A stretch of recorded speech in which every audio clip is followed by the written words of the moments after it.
Right now on News 12 New Jersey, new reports tonight. The FBI is investigating the theft of drones right here in the state that could potentially be used in a biological attack.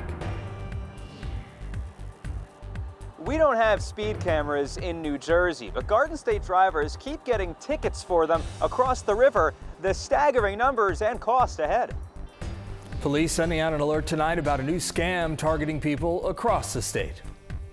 We thank you for joining us this evening. I'm Eric Landskroner. Our top story: there are new reports that the FBI is investigating the theft of agricultural drones from a trucking warehouse in Harrison.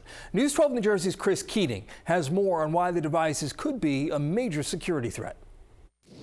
There were reportedly 15 of the Cirrus Air C-31 agricultural drones stolen. The drones can be seen here in media from the Cirrus website.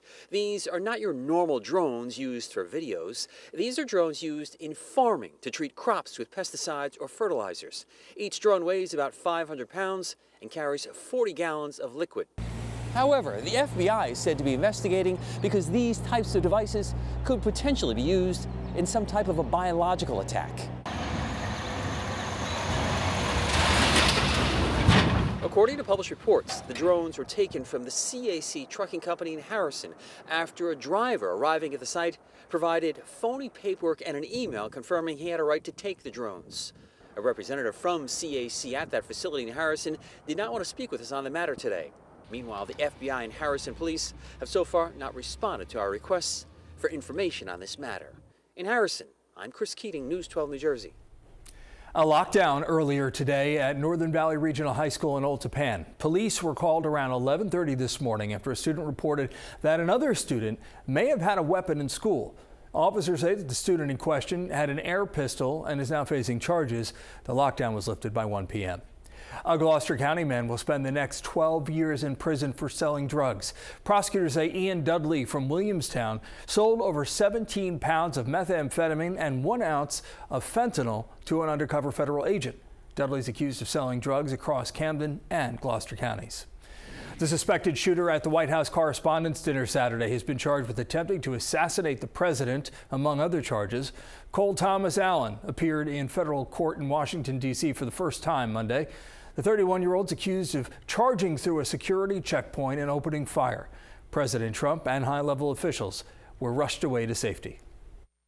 Violence has no place in civic life. It cannot and will not be used to disrupt democratic institutions or intimidate those who serve them, and it certainly cannot continue to be used against the President of the United States. We are investigating this matter fully. We will apply the law fairly, and we will ensure that accountability is swift and certain. Authorities say that one agent is expected to fully recover after being hit in their protective vest. New tonight, an SUV and a truck crash into a laundromat in Newark. Happened this afternoon along Irvington Avenue. Take a look out at the scene, a live picture. We're waiting to learn more about what happened and if anybody was hurt, but you could see that pickup truck and the white car right next to it, right in the front of the laundromat. As soon as we find out more information about this and if anybody was hurt, we will pass that along to you. The Essex County prosecutor is investigating. According to a new report, New Jersey drivers are racking up speeding violations caught on camera across the river. News 12 New Jersey's Tom Krasnowski explains just off the turnpike in Ridgefield for us. Tom? Yeah, Eric, it makes sense that New Jersey would lead the out-of-state violators in New York City speeding camera violations, right? Just based on the number of volume going in. But the number of repeat offenders and the staggering cost, it's really kind of hard to figure. That's where the data came from Transportation Authority, the Alternatives, a city-based nonprofit. The report says nearly 1 in 3 super speeders, that's chronic offenders, are from out of state, and that includes over 1,300 New Jersey drivers. Now, among them, Transportation Alternatives found they're responsible for more than 32,000 violations caught on those cameras. That's 25 tickets on average. You get one if you're going more than 10 miles per hour over the speed limit. Now, the citywide speed limit was 25 miles per hour. Some city school zones are now 15. That's where these cameras are set up. Each of the tickets is $50. So that's to say that one of these chronic offenders from New Jersey with the 25 tickets would owe more than $1,250 in New York City speeding tickets. And that's not even factoring in the late penalties and interest. The vast majority of drivers that receive 1 or 2 speed camera tickets in the 5 boroughs never receive another. But for a small number, there are these super speeders, these vehicles that rack up ticket after ticket after ticket. And we found that the state with the most super speeder registrations outside of New York City is New Jersey. Several cities in Connecticut are also instituting speed cameras, leaving New Jersey as the only part of the tri-state not using this program. That doesn't mean New Jersey drivers aren't guilty of sins over state borders, and this data shows they're looking for us. For now in Ridgefield, Tom Krasnowski, News 12, New Jersey. Tom, thank you very much for that update. We're looking at mainly clear skies, and with a light wind and clear skies tonight, temperatures will go from the mid-60s down into the lower 40s. Afternoon high temperatures today. Well, then onshore wind, we saw temperatures in the eastern half of New Jersey much cooler than the western half of the state, where temperatures in Morristown had an opportunity to climb to about 72 degrees, while the coast was hovering right around 62. We have been noticing, even with this weekend's, significant rainfall, we are still on the drier side, but that might be changing once we get into the middle of the week. There's another storm system that we're going to be tracking that is more than likely going to deliver a good soaking to the area. But this is a beneficial rain because it looks like it's happening late Wednesday night into early Thursday morning. This is the energy that's back out towards the west. Severe weather in the Midwest, that's going to fall apart, but a secondary system is going to be looming that is going to bring that wet weather through the area. I'll have more details on that with the 10-day in just a little bit, Eric. All right, Dave, thank you. Several apartments destroyed in a late-night fire in Monmouth County. Residents living in the Arbor Terrace apartment complex in Long Branch telling us that they heard some type of explosion before they saw flames engulf several apartments. We heard a loud explosion, so I went out to my terrace, saw that there was gushing fire coming out from apartment 11B last night, and it was very, very bad last night. Took my mother, we rushed out of the apartment. Red Cross officials say that they're assisting 30 residents who were affected. Well, there's a new scam, and you may have seen this, a text message from a number you don't have saved in your phone. Police across New Jersey sending out alerts about it. News 12 New Jersey's Lauren Dew is in Piscataway with the latest one. This text message right here looks like it's from the state, but it's not. So let's delete and report spam. Oh, no, I'm not clicking on anything. I'm not clicking on anything. Police warning residents to be on the lookout for 2 text messaging scams spreading across New Jersey. The most recent, a text message from a number not saved in your phone with a picture of a document saying final notice, court enforcement action, asking you to scan the QR code to pay a balance or else your license will be suspended, among a number of other actions. Police posting to social media to say it's not real. The mayor of Piscataway is raising awareness. And now with technology, it's getting more potent about how the scams can come about. I mean, now with AI, they're looking more and more legit. So that's why we're just telling people, asking people, just be vigilant, take a breath back, sit down, use some common sense. Don't press send right away or don't press yes right away. Just really think that out. The other text messaging scam claiming to be from the New Jersey Motor Vehicle Commission regarding unpaid tolls. Police say don't scan the QR code, don't click any links, and don't give out personal information. Police also encouraging everyone to share so others don't fall victim. In Piscataway, Lauren Dew, News 12 New Jersey. Lauren, thanks. New tonight, the city of Passaic is cracking down on wage theft with a new ordinance that expands protections for some workers. The mayor says that the idea for the ordinance came after a news report out of Maryland where a homeowner called immigration authorities on workers to avoid paying them for a roofing job. City leaders say that current wage laws don't always cover independent contractors, people who work jobs like cleaners, handymen, and laborers. You deserve to get paid for the hours that you have worked, and no one should threaten you with the fear that somehow they're going to go after you in an area that you're vulnerable to avoid having to pay you. No, that's cruel. Officials say businesses that do violate the law could face penalties, including losing permits. A recall to pass along tonight. Bet's Bake Sale Bonbon Collection, sold here in New Jersey, is being recalled for potentially containing undeclared walnuts. The recalled products were distributed between April 14th and April 20th on the website FrenchBroadChocolates.com. And local businesses might be able to get some more money if they sell New Jersey branded merch ahead of the World Cup. I'll have more coming up. And later, Governor Sherrill just signing her 17th executive order on improving housing in the state of New Jersey. And right now, I'll look at the closing numbers over on Wall Street. Dow closing down 63, NASDAQ and the S&P 500 both closing to the upside today. And all the News 12 originals you love can now be found in one place. Into TV. Into TV is the new channel featuring your favorite episodes of News 12 original shows, from true crime to travel documentaries to sports, history to wellness too. Whatever you're into, you'll find it all on Into TV. Visit into.network to learn more.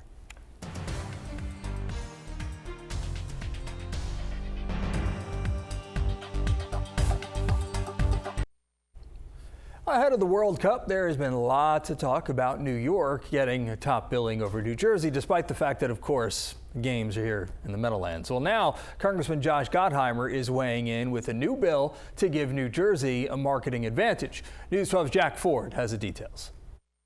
Well, if you've been to an airport, a rest stop, basically anywhere in New Jersey, you've probably seen merch that's branded with New York. Well, a new bill wants to change that. They want to put New Jersey at the forefront, taking merch like this and giving you a little extra money if you sell it. Nothing pisses me off more than when I get off an airplane here at Newark Airport and in my face is often a row of shirts in a store screaming, "I love New York." Clear words from Congressman Josh Gottheimer at Newark Airport today, introducing this bill that would give a 25% tax credit to sales of New Jersey branded merch. Right here in our airports, our train stations, and rest stops on our highways. Each product will get that 25% tax credit. It gives businesses a real incentive. Of course, this comes ahead of the World Cup, where New Jersey is already getting second billing on MetLife's new name, which has been controversial here. New Jersey should definitely be the priority because it's the event is happening in New Jersey. With the influx of tourists, the bill would also require transport hubs like Newark Airport to give priority retail space to businesses that sell this New Jersey product. We want to help our businesses in Jersey, make sure that our stores do well and our manufacturers do well, that we promote our more than 130-mile shoreline, our lakes, our shops, our restaurants, our apparel companies, and get in front of customers where it matters most. A branding battle being taken up in a new bill. Jack Ford, News 12, New Jersey. Now, Gottheimer says that the bill would not have any penalties if stores sell New York merch, but it would be an incentive to prioritize the Garden State. 2 days before the end of her 100th day in office, Governor Mikey Sherrill signing an executive order to accelerate housing production and increase access to housing opportunities in the state. The order calls for recommendations for a housing plan to be delivered by the Sherrill administration in September. The governor included a timeline on how she plans to get it all done. And we're going to take an inventory of existing housing that's affordable and make sure that people know how to apply. To get all this done, we need all of government working together. So this order gives departments and agencies across my administration 60 days to report back with new ideas to speed up housing production.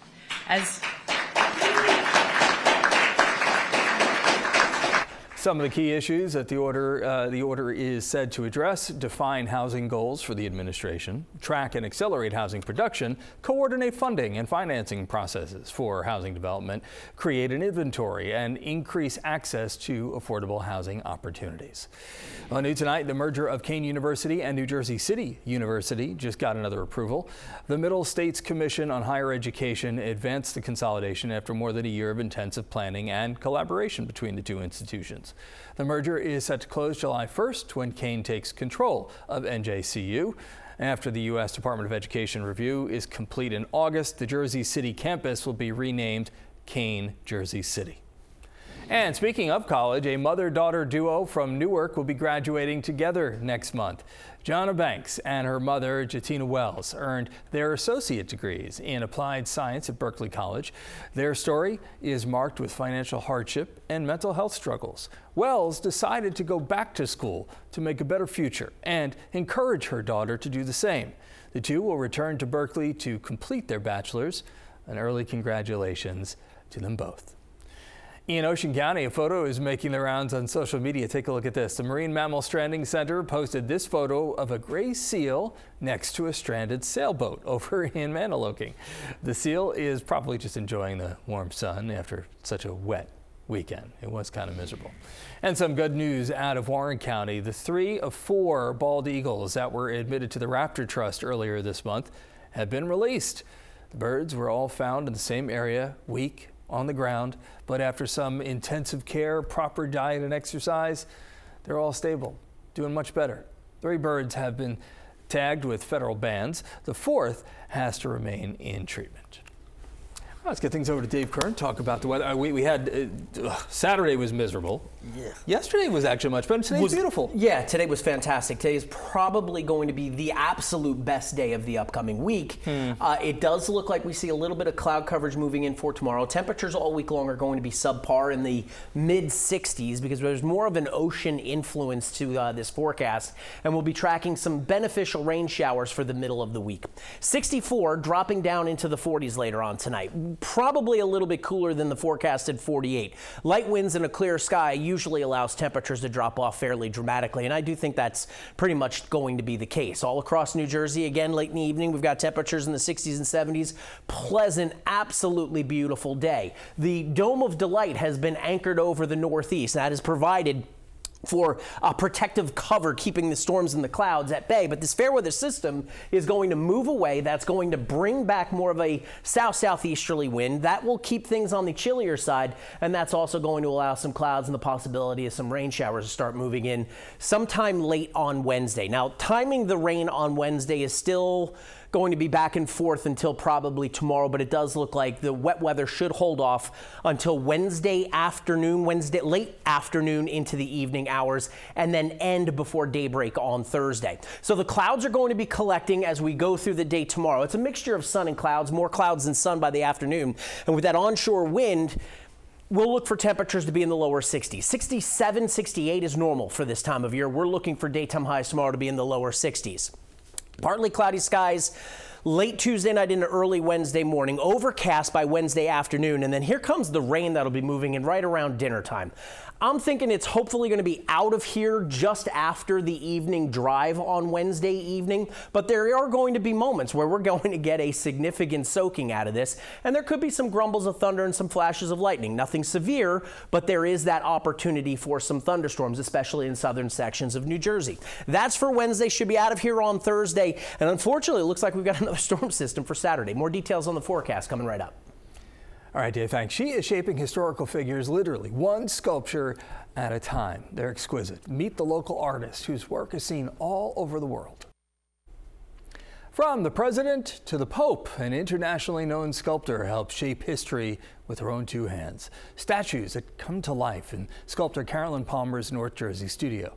Palmer's goal is to capture a moment in time for every statue she molds by herself, by her hand. No project too large, no detail too small. I always sculpt to bring out the soul of the actual person that I'm sculpting. And so I feel like that's a moment in time that I freeze for other people to see and experience. From the Frank Sinatra Monument in Hoboken to multiple busts at St. Patrick's Cathedral, Palmer's work is wax duplicated, sealed in bronze, and shipped to city halls, museums, and cathedrals. And The Devil Wears Prada 20 years ago put Starbucks on the runway, and you don't want to keep Miranda Priestley waiting for a latte now, do you? Ahead of the movie's release Friday, Rewards members can unlock a secret menu featuring 4 drinks inspired by the movie. Miranda's Skim Latte, extra strong, extra hot. Andy's Oat Milk Cappuccino with caramel and cinnamon. Nigel's Double Espresso with mocha. And Emily's fave, an iced chai latte. And which one's flavored with tears? She made me cry. The ones in our coffee machine here. Every day we're always crying because it's that bad. It really is. Decent evening out there right now. We've got some swell coming in. There's an offshore storm system pumping up the wave action along the Jersey shoreline. Things are going to be changing, though, as we go through the middle of the week. Temperatures this week are going to be, for the most part, a little on the disappointing side. We should be flirting with near 70 degrees. We won't be. We're looking for daytime high temperatures for the most part to be in the low and middle 60s. Why? More of an ocean influence to the wind direction. That's going to be northeasterly for tonight. It's light, so light winds and a clearing sky will allow the temperatures to drop off. Some spots could be the upper 30s, but I think we're looking at low to middle 40s for nighttime lows. Mixture of sun and clouds for tomorrow. Early sunshine giving way to cloud coverage. Daytime high temperatures are going to be in the mid 60s. So we're stuck with this 60s forecast for the next few days, and we'll be tracking some rain showers on Wednesday. Still some timing issues, but it does look like late Wednesday afternoon, evening is when that next batch of wet weather will slide through. There could be some grumbles of thunder, flashes of lightning, and a good pop of beneficial rain. This is going to be a decent rain that will help the developing drought situation. So Saturday's rain and Wednesday's rain will hopefully lower that drought threat for the Thursday update. So we're going to be dealing with some early showers, then some late day sunshine, and temperature's going to stay on the chillier side going into the upcoming weekend. More details on the forecast coming right up. All right, Dave, thanks. Serious concerns tonight after more than a dozen agricultural drones that could spread deadly chemicals are stolen.